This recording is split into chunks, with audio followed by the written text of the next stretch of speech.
Hello everyone and welcome to this week's video tutorial. This would be the 8th board in chapter 7 of the Dubious Positions and how to attack them. Again, we will be dealing with the elephant opening versus pal corner cannon opening system. I just noted that there was a typing error in the earlier videos. It should be chapter 7 and not chapter 6. So without further ado, let us begin. Elephant opening, pal corner cannon. And in this board, red would attack with p7+1, which has gained popularity and is perhaps the most commonly seen opening variation by red in this situation. It's very versatile and will give red many options to continue as he deals with the pal corner cannon.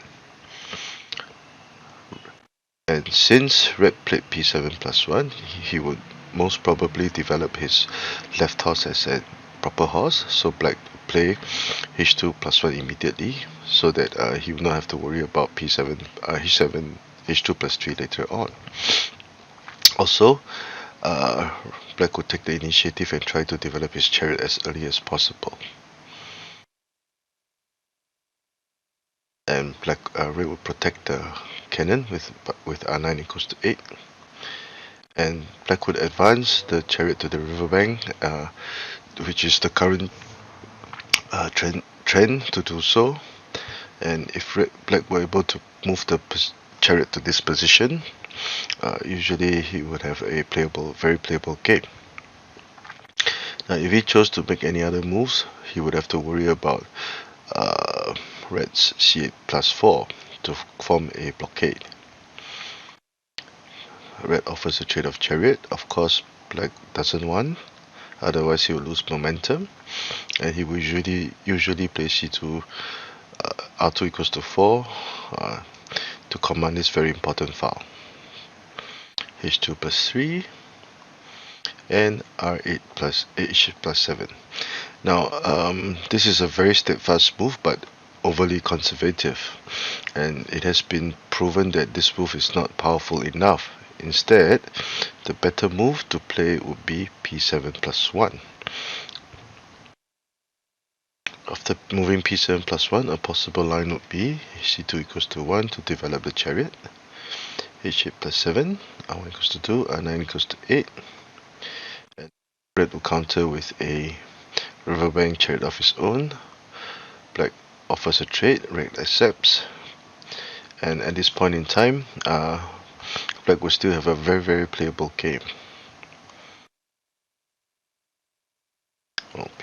This move by black would be slightly dubious, seeing that h8+7 was played. Red immediately will counter with p3+1 to limit the development of the horse. He could also now continue with h3+4 if need be. Black would trade pawns to give his horse an open line of development, and red will now make this very interesting move of h3+4. Now, generally speaking, in similar situations, when red advanced the pawn, black was able to take advantage of the situation and offer a pawn trade, and thus gain tempi. But in this current situation, after the horse advanced to the riverbank, his right chariot would be able to lend support to the horse, and this would be a threat that black cannot ignore. h7+5, and since red did not move, this would be the position of discussion. By retreating the horse over to the second file, red will now attack the chariot and also threaten to capture the cannon at this point in time.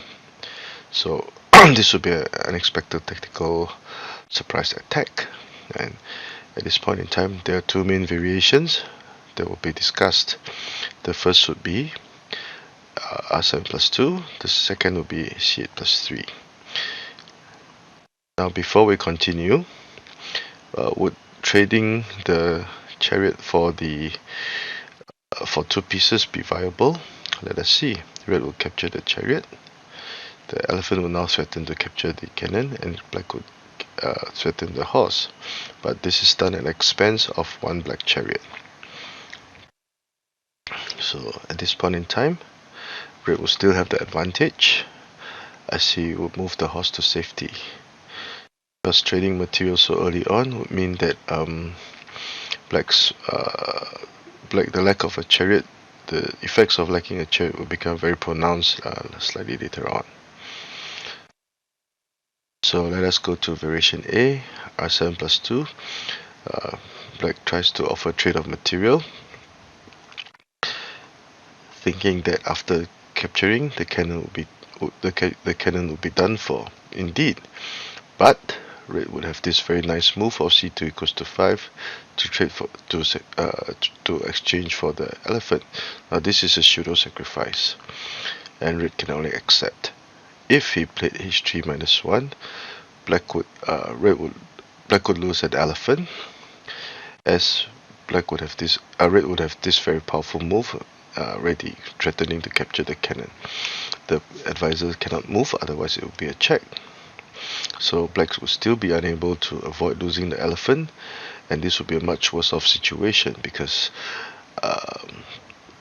after capturing the cannon, black would now threaten to capture the elephant. The horse cannot move, and this horse would be in peril. And at this point in time, losing the elephant so early would mean a lot of trouble, because the cannon will now be ready to go. So e3 plus 5 would be the only playable move, but the reason why red had that to capture the elephant is now made obvious. Because of this very brilliant move, this would be a chariot fork threatening the horse and the cannon at the same time. Usually black would protect the cannon but lose the horse, and at this point in time again this would be very dangerous for black, because now the cannon would be prepared to attack. It could play c9 equals to 8 or capture the pawn, etc. There are many ways for red to attack this flank, and there's only one cannon trying to protect this situation. This chariot is unable to get to this file in time, etc. And if all things go well, black will be on the losing end. So this would bring us to the end of variation A. Now to variation B, black could advance the cannon to block the horse to prevent it from capturing the chariot. This would be a pseudo sacrifice, because after trading, black will be able to make this move r9 equals to 8 to gain back lost material. So red will advance the cannon, still threatening the chariot, and black would move the chariot to safety. Now if black chose to move r7 equals to 4, it will be in the scope of the red horse as it moves to the riverbank. Again, black would threaten to capture the elephant in a similar manner shown in variation A. So r7 equals to 6 will perhaps be the best move to prevent red from playing h2 plus 4. c2 equals to 5, similar tactic, similar situation. And this spot, black would try to counter with c4 plus 4 to attack the horse. He tried to create opportunities to counter attack. Unfortunately, before we continue, it would not be feasible for black to play h3 plus 5.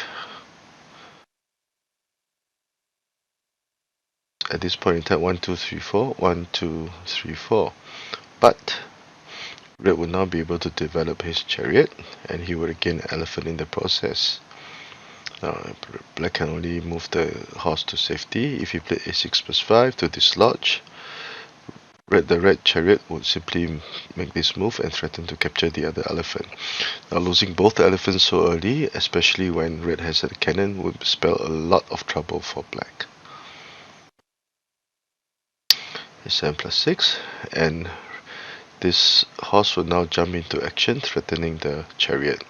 You capture the pawns, etc. The cannon is ready to go, and black will find it very hard to hang on much longer.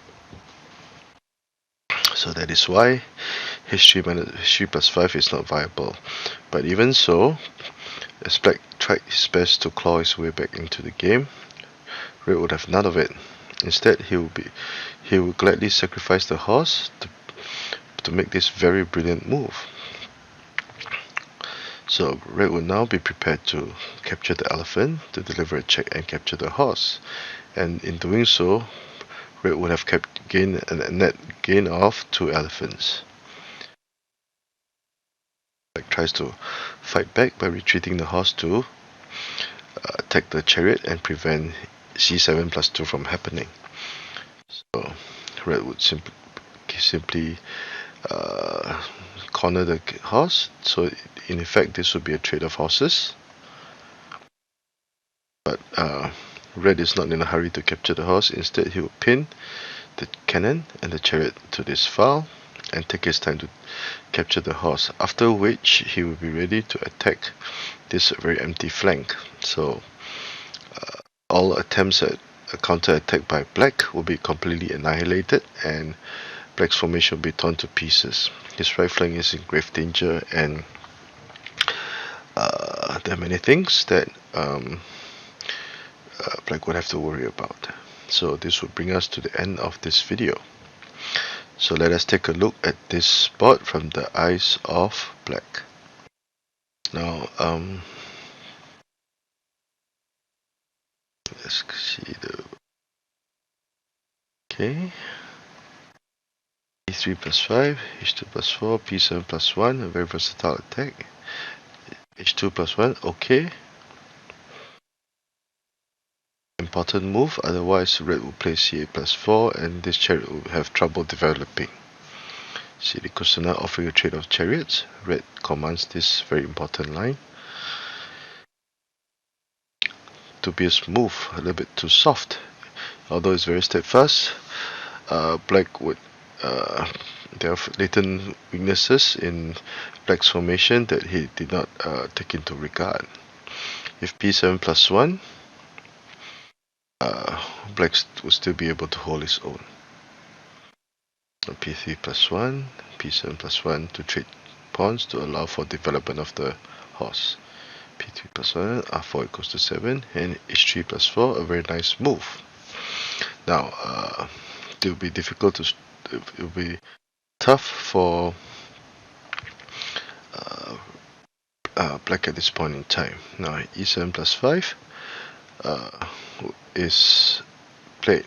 Now, I forgot to mention, if black played is r7 equals to 6, red would simply play r1 equals to 3, and he would now be prepared to capture the horse and still apply a fork.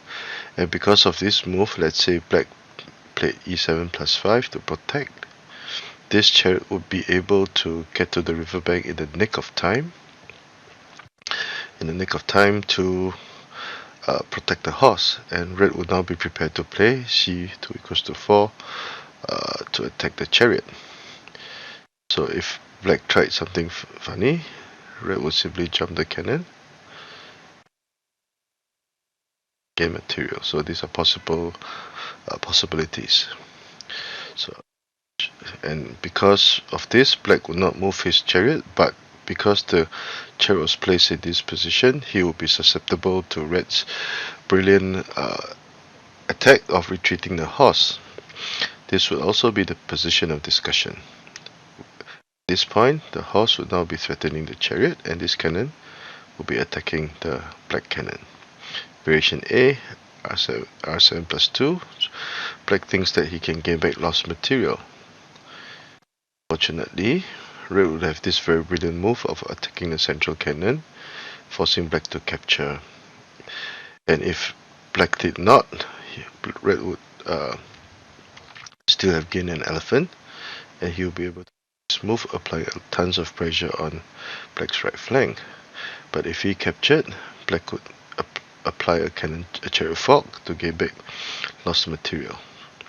And again, we can see how empty this flank is for black, and he would have trouble trying to defend to this flank from a flank attack by red. Variation B, c8 plus 3. Black advances the cannon. This would be a pseudo sacrifice to prevent the cause from capturing the chariot by blocking. R9 equals to 8 is played. 2 plus 3. And black could make this move if R7